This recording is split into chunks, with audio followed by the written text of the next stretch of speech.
Yeah, I'm a graduate student in the Italian department. I'm a PhD student. I taught for the last 2 years. This year I'm on fellowship.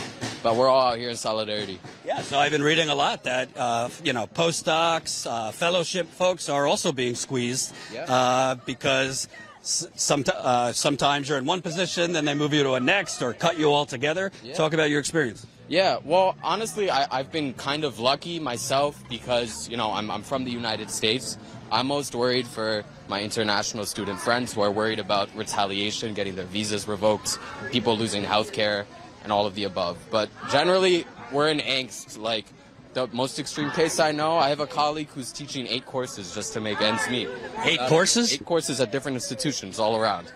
And yeah, we've just had enough. The unions existed for over 100 years. We haven't striked yet. This is supposed to be the biggest public sector strike in New Jersey history, and it's about time. Like, emotions are high, but we're hopeful that we can get what we want. The basketball team spent $450,000 on Uber Eats last year, and we were in a surplus.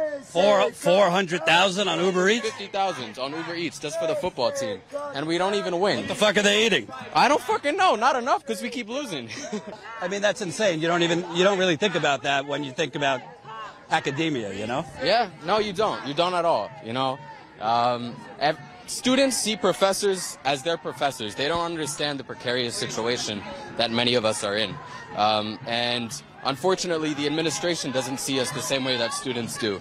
So we're feeling like there's just not a balance of respect, Our employers don't respect us enough, and we just wish the same regard the students had for us that the administration would have for us as well. My mom is an adjunct professor. She's taught art since the 80s, and she had to take time off when she was having a kid, had a gap in her resume, even though she's ultra qualified. She's been, stuck between schools all over, and there's no health insurance, there's no job security, even though you may be teaching more courses than a tenured professor. So the whole system is just rotten to the core, and we need to change this. But I'm hopeful because it's not just Rutgers. Columbia, Temple, UC schools, they've all been protesting. So California last year. Yeah, California. I think a school up in Vermont right now is protesting as well. So we can't work at any other places if it's more than a certain amount of hours every week. But I've had to do Uber just to make ends meet, to make rent sometimes because, you're a postdoc fellow? I'm a graduate student in my 3rd year of a PhD. So I taught my first 2 years, started during the pandemic, which was nuts. I'm 24 years old. And now I'm on fellowship. Yeah, this year. I'm driving. Well, not anymore, but I was for a little while. Yeah. And translation work on the side. Everybody that I know, unless you're a hustler. You got to be a hustler. Yeah, you got to be a hustler. We got people teaching 8 courses. We have single mothers who are trying to raise their children. And you're teaching Italian? I taught Italian my first 2 years. This year I'm doing research. I'm on fellowship. But in the summer I'll be teaching, and then again next year. I think, there's people want to ask what's the difference between a rally, a strike, a picket line. People participating, I think that's the best way to learn. Union, that means that's putting the workers in power to the people. Grassroots level. Yeah, I think it's really inspiring. Why do you think there's so many students out particularly supporting? Because it's about time that we all came together to fight against the issues in higher ed. It's not just Rutgers. It's a national problem, and I think everyone wants to come together to make a radical change. I was talking to some students before who were saying, where the hell is all the money going that we're paying? They see it going to sports and, all the executives, not really feeling like there's an equal distribution to the grad workers, postdoc, adjuncts. Can you kind of talk about that? Yeah, so I teach, so I don't know. I know that I'm not getting it, but I don't know where it's going, I mean, probably the admin salaries. I don't know if I'm going to get in trouble for saying that.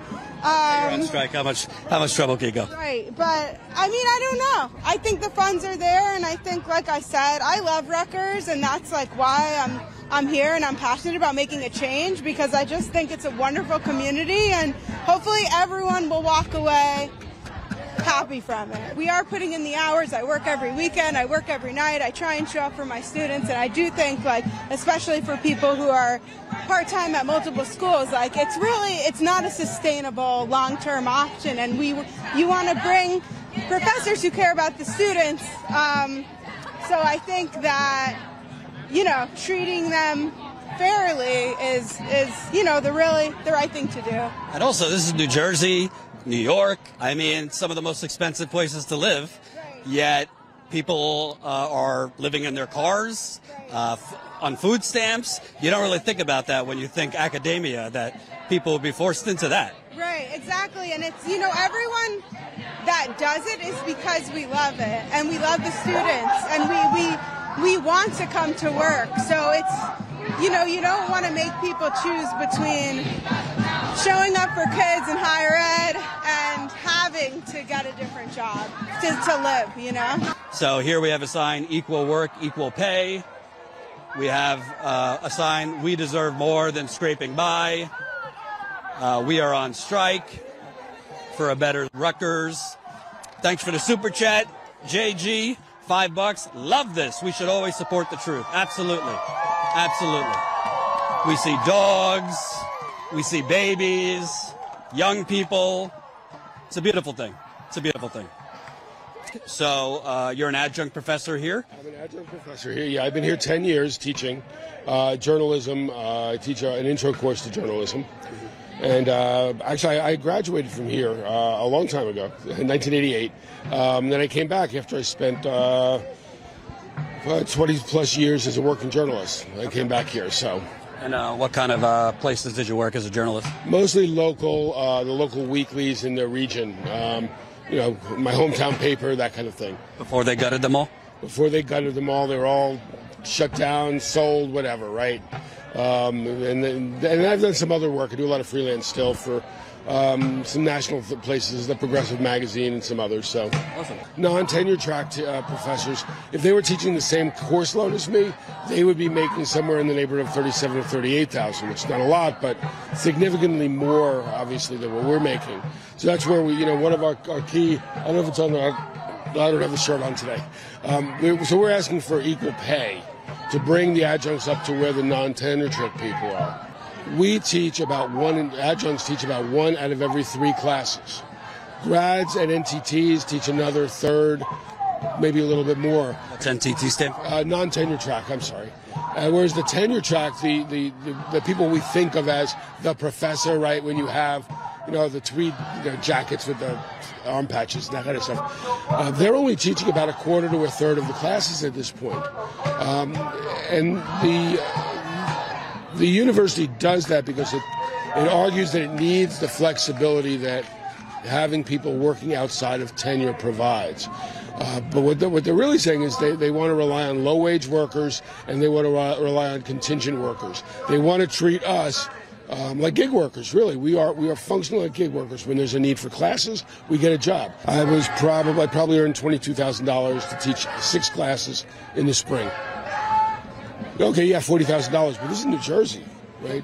New Jersey. Some of the highest taxes in America. Highest taxes, but also just in general the highest cost of living. It's like third.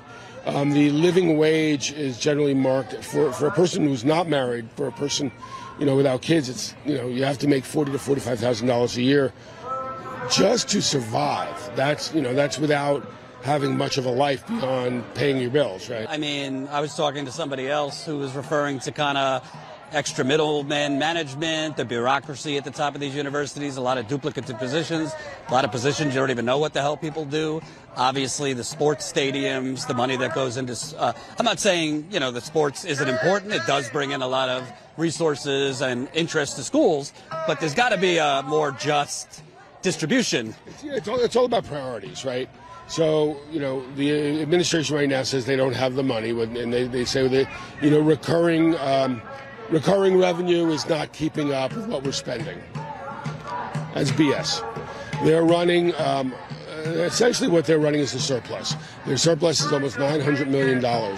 And it's been growing, which tells me, as somebody who's covered municipal budgets over the years, that they are taking in more money than they're spending. It's not, it's so that the picture that the president is painting is absolutely false. The football program, the sports program in general, is running a deficit, but they can't give us money. They have to redirect their priorities in the right direction.